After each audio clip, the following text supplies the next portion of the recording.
সবাই কেমন আছো? ভালো আছি।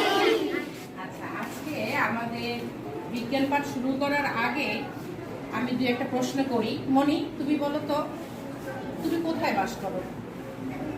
আমি কীর্তিপ্রসাদ তুমি তোমার বাড়িতে বাস করো, তাই না? আচ্ছা, এখানে আমাদের পরিবেশে তো অনেক প্রাণী আছে, তাই না?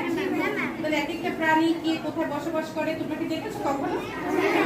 বলো তো সাইব, তুমি জানার মতে কোন প্রাণী কোথায় বাস করে দু একটা বলো দেখি।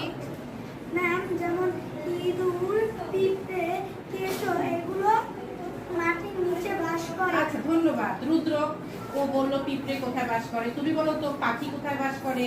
পাখি ডালে গাছের ডালে বাস করে। ধন্যবাদ রুদ্রকেও।